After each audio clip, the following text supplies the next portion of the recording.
He laughed and said, "Even if we break up, you'll still do things for me. You're too soft to say no." He said it like it was obvious, like it was already decided, like my kindness was a guarantee he could cash in whenever he wanted.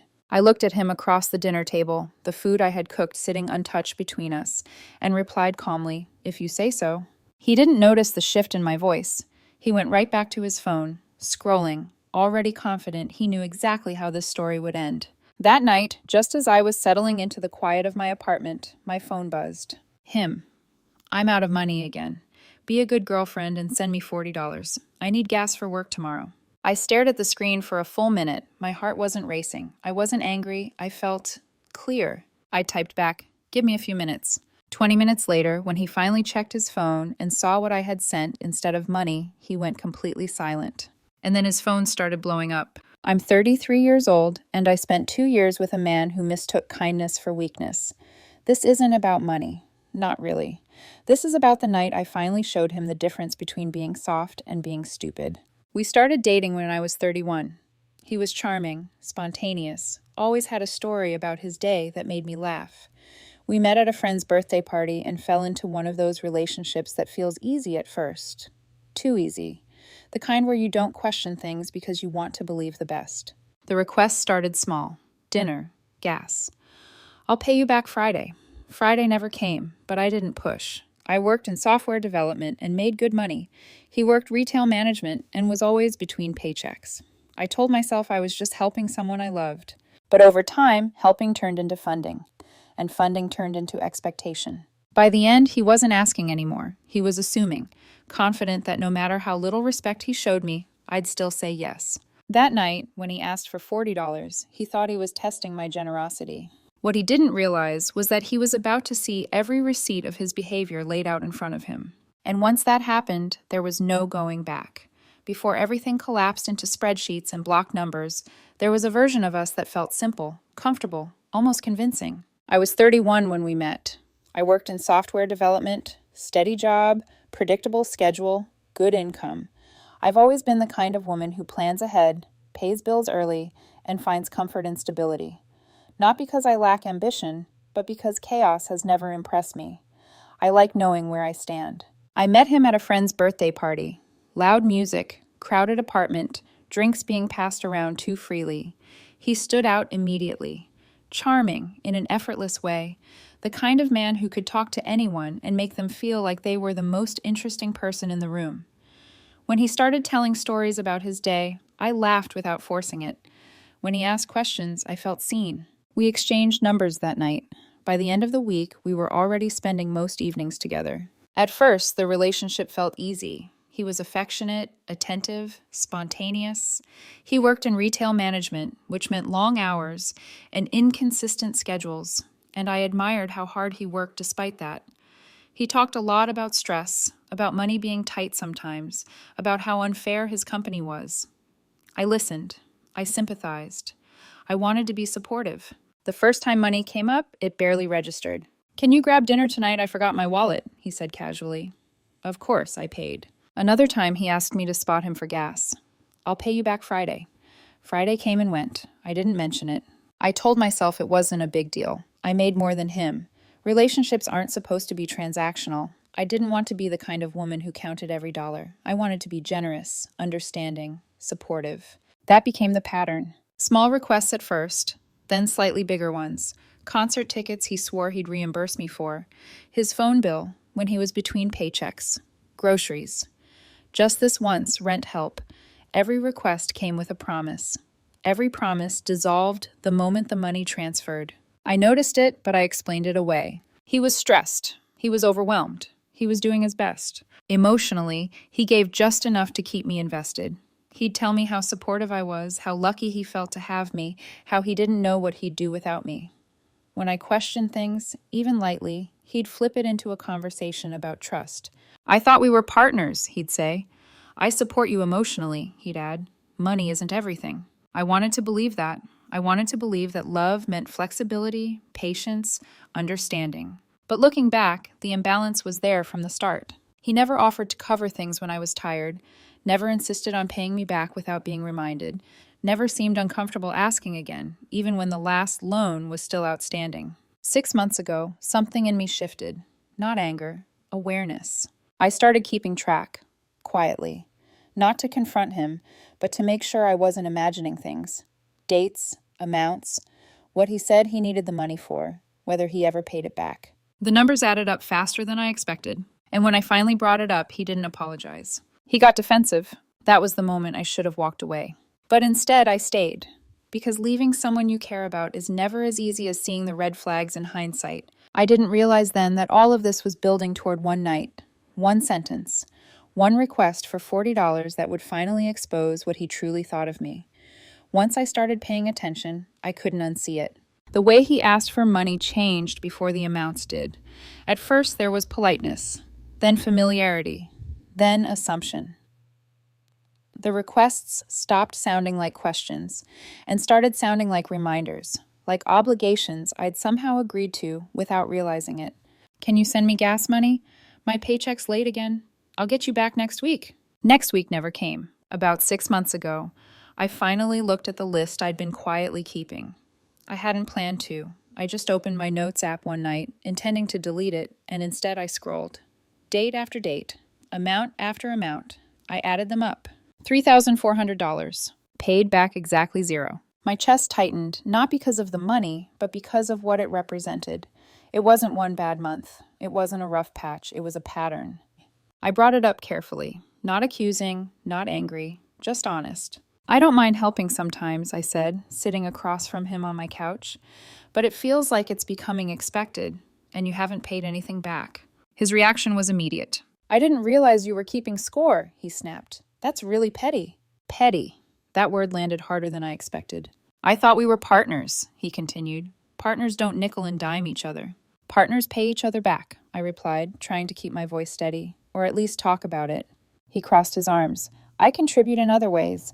I'm there for you emotionally. I support you. I stared at him. Being emotionally present isn't a substitute for financial responsibility. That's when he scoffed. Wow. So you only care about money. Good to know. The conversation ended with him in tears and me apologizing for upsetting him. Somehow, I walked away feeling like the villain for asking for basic respect. After that, things shifted fast. He stopped asking and started demanding. If he saw something he wanted, he'd send me a link with a simple message. Get this for me. No context, no explanation, just expectation. He stopped saying thank you. If I hesitated or said no, even gently, he'd punish me for it. Silent treatment. Cold replies, emotional guilt trips about how I didn't care about him the way he cared about me. He'd tell me he'd do anything for me if our positions were reversed. But they never were. The atmosphere between us grew heavier. Dinners felt tense. Conversations felt transactional. I caught myself bracing whenever my phone buzzed, already anticipating another request. 3 months ago, I started seriously considering ending things, not in a dramatic way, just a quiet realization that this wasn't what partnership was supposed to feel like. I think he sensed it too, which is why, the night he looked at me across the table and said I was too soft to say no, he sounded so confident, so sure of his power over me. He thought he had me figured out, and that assumption was about to become his biggest mistake. The breaking point didn't come with yelling or slammed doors. It came with a sentence delivered casually, like a joke he expected me to laugh at. We were having dinner at my apartment. I had cooked, like I usually did. He sat across from me, scrolling through his phone while I tried to talk about my day. Halfway through a sentence, he interrupted without even looking up. You know what's funny? He said. I paused, fork halfway to my mouth. What? He finally glanced at me, smiling like he'd just said something charming. Even if we break up, you'll still do things for me. You're too soft to say no. The words landed slowly, then all at once. I set my fork down. Excuse me? He laughed, completely unbothered. You're a helper. It's your nature. You can't help yourself. Even if we're not together, you'll still send me money. You'll still fix my problems. You'll still be there. He leaned back in his chair, smug. You think that? I know that. You're predictable. It's actually kind of sweet. Something inside me went still. I looked at him, really looked at him, and realized he wasn't teasing. He was stating a fact as he saw it. A conclusion he'd reached after 2 years of watching me give, cover, rescue, and absorb without pushing back hard enough. If you say so, I replied quietly. He missed the edge in my voice, went right back to his phone like the conversation was over. A minute later, he said, I'm thinking about getting that coat I showed you, the leather one. It's on sale for $200. I'm not buying you a coat, I said. He laughed. You will. We finished dinner in near silence. He left around 9, kissed me on the cheek like nothing had happened, and told me he'd text me later. I sat on my couch for 2 hours after he left, staring at nothing, not crying, not angry, just thinking about the money, about the entitlement, about being reduced to a role he felt entitled to exploit. At 11 p.m., my phone buzzed. Him. I'm out of money again. Be a good girlfriend and send me $40. Need gas for work tomorrow. I stared at the message for a full minute. This was it. Not a crisis, not an emergency, a test. One he was confident I'd fail. I typed back, give me a few minutes.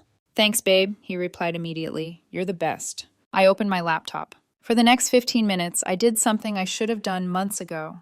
I pulled together every single cash request he'd made over the past 6 months. Dates, amounts, what he said he needed it for, screenshots of texts where he promised to pay me back next week after payday as soon as he got paid. I totaled it, $3,400.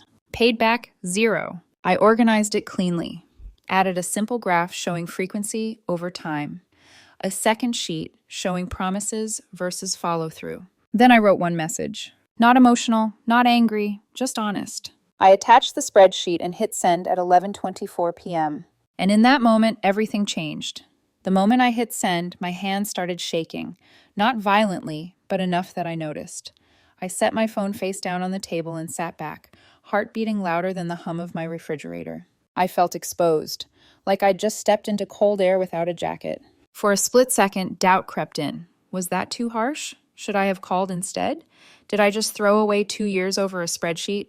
Then I picked up my phone again and reread the message I'd sent him. Not the spreadsheet, the words. I hadn't insulted him. I hadn't yelled. I hadn't exaggerated.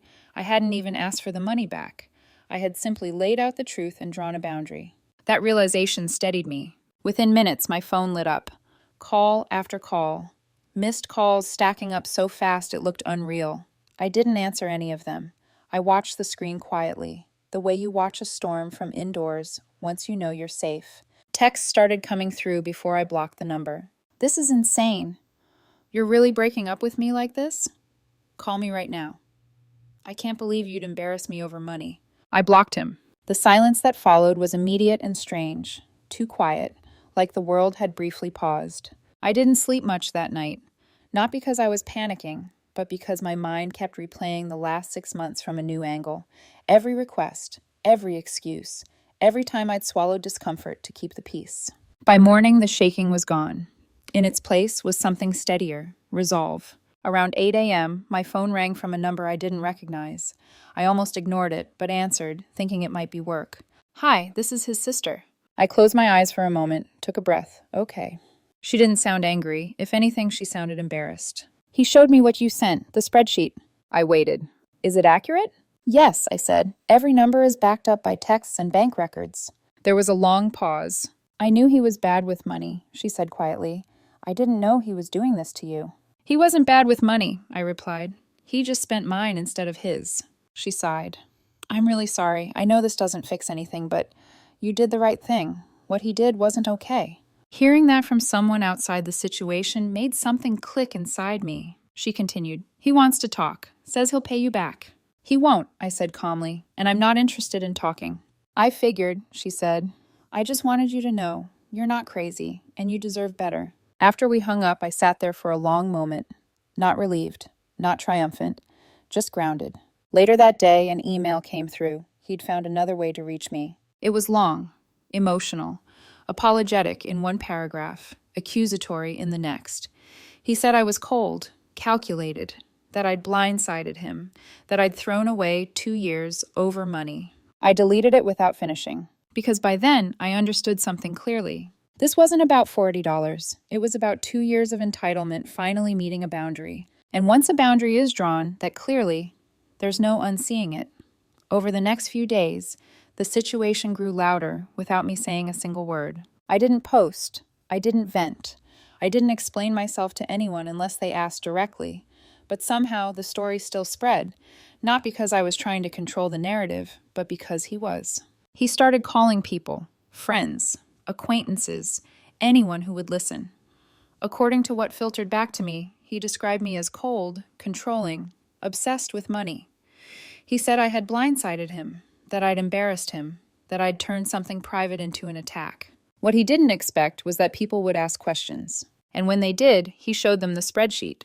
That's where things unraveled. Most people had the same reaction his sister did. Shock at the amount. Shock at how often he'd asked. Shock that not a single dollar had been paid back. A few friends who initially sympathized with him went quiet once they saw the dates and totals laid out cleanly, unemotionally. One of our mutual friends called me 3 days after the breakup. "I need to tell you something," he said. "He tried to borrow $60 from me last night." I laughed. I couldn't help it.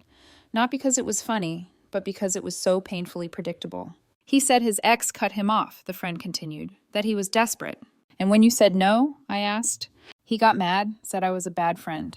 That pattern repeated itself. He reached out to at least 4 people in our circle. Same story, same urgency, same entitlement. When they said no, he lashed out. The mask slipped. People started connecting dots. What I hadn't realized during the relationship was how much he relied on everyone else to subsidize his life. I had just been the most consistent source. When I disappeared, the system collapsed. The escalation reached its peak a week later. I received a notification from Cash App, a request, $40. The exact amount he'd asked for the night we broke up. The note read, "You said you'd send this. Be a woman of your word." I stared at it for a long moment. Then I declined the request and sent back 1 cent with a note. "This is all the consideration your request deserves. Do not contact me again." After that, he stopped. Not because he understood, but because there was nothing left to extract. Meanwhile, my own life felt strangely lighter. The constant low-level anxiety I hadn't even recognized while we were together was gone. My accounts stabilized. My energy returned.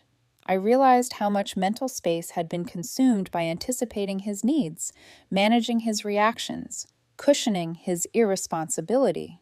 For the first time in 2 years, my generosity belonged to me again.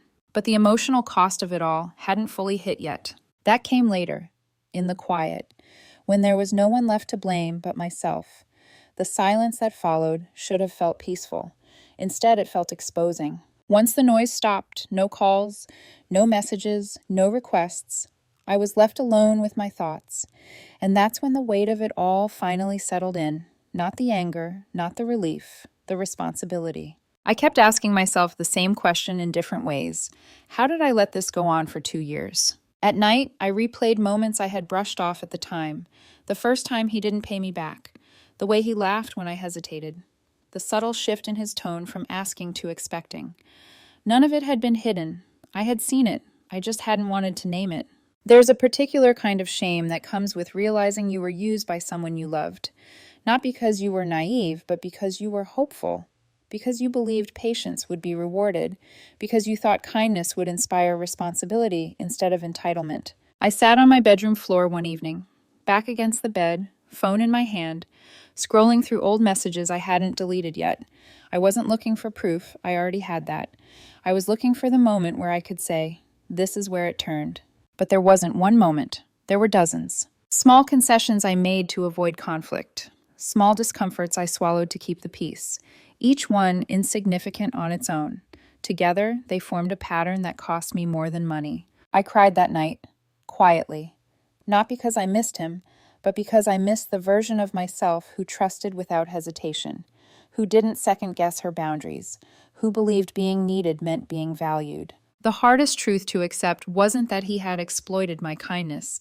It was that I had taught him he could. That realization hurt in a way the breakup never did. For the first time, I understood that being soft isn't a flaw, but unprotected softness can become a liability. And I had confused endurance with love, patience with loyalty, generosity with obligation. I didn't sleep well for days after that. My body felt tired in a way rest didn't fix. My thoughts looped. I questioned my judgment, my instincts, my worth. But at the very bottom of that spiral, something else appeared. Clarity.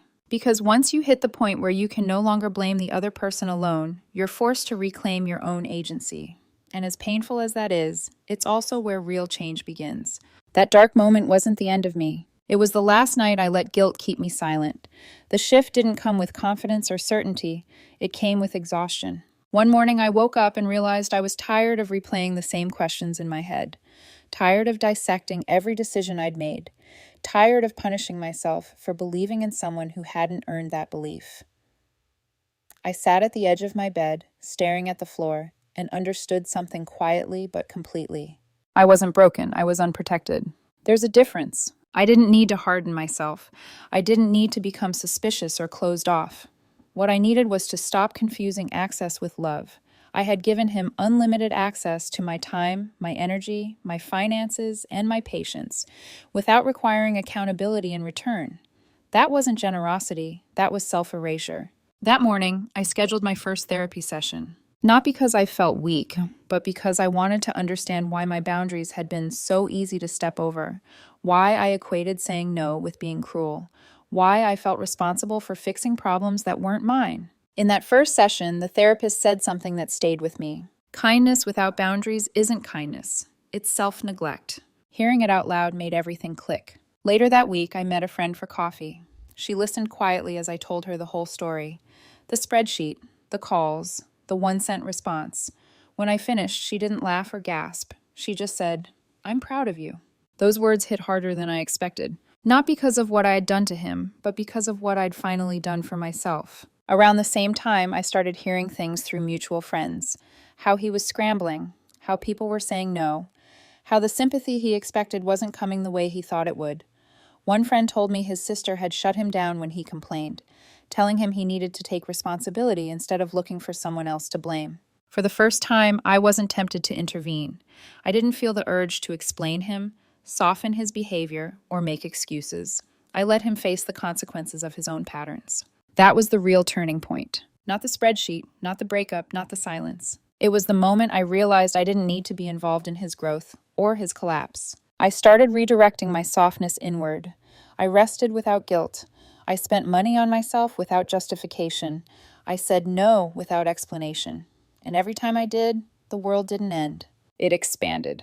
I wasn't becoming colder. I was becoming clearer. And clarity, I learned, is the kindest thing you can give yourself. The fallout didn't arrive with fireworks. It arrived in fragments, through conversations I wasn't part of and consequences I didn't engineer. Friends started telling me what they were seeing, how his stories didn't line up anymore, how the sympathy he expected dried up the moment people saw patterns instead of explanations. A few admitted they'd lent him money before too, smaller amounts, same promises, same silence afterward. What surprised me wasn't that he struggled without my support. It was how quickly people noticed once I stepped away. Without me smoothing things over, paying quietly, absorbing discomfort, his behavior became impossible to ignore. He grew defensive, bitter. He complained that people were abandoning him when he needed help most. But the more he talked, the clearer it became that what he wanted wasn't help. It was access. His family stopped intervening. His sister, who had once tried to mediate, shut the door firmly. One mutual friend told me she'd said, "She didn't abandon you. She stopped enabling you." Hearing that felt strange, vindicating, but also sobering. I ran into him once, unexpectedly, at a grocery store. We were in adjacent aisles. He saw me first. Our eyes met for a brief second, and then he turned his cart around and walked the other way. No confrontation, no apology, just avoidance. I felt nothing. No satisfaction, no sadness. Just confirmation that distance was the right choice. My own life settled into a new rhythm. The financial drain stopped, and with it went a constant low-grade stress I hadn't realized I was carrying. I saved more, slept better, laughed more easily. I noticed how much space had opened up in my mind now that it wasn't occupied by anticipating his needs or managing his reactions. I didn't date, not out of fear, but out of respect for myself. I wanted to understand how I'd gotten there before inviting someone new into my life. Therapy helped. It gave language to things I'd felt but never articulated.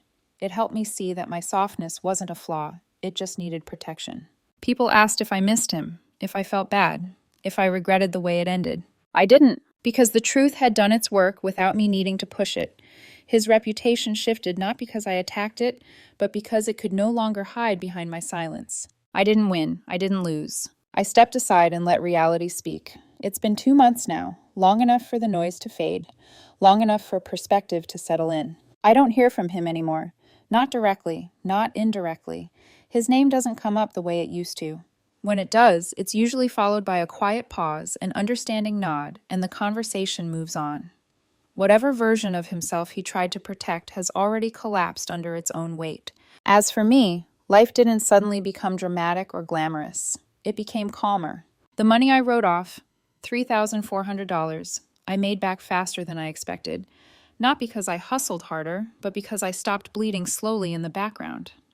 It turns out you have a lot more space to breathe when you're not constantly subsidizing someone else's irresponsibility. I'm not dating yet, and for the first time in a long while, that feels like a choice instead of a gap. I'm taking time to understand myself better, to understand how I confused being needed with being loved, how I thought endurance was loyalty, how I believed saying no made me selfish. Therapy has helped me untangle that. One session, my therapist asked me, "If your friend told you this story, what would you think of her?" I answered without hesitation, "I'd think she was kind and patient and taken advantage of." "So why don't you extend that same compassion to yourself?" she asked. That question changed everything. A few weeks ago, I ran into him again by accident. Briefly.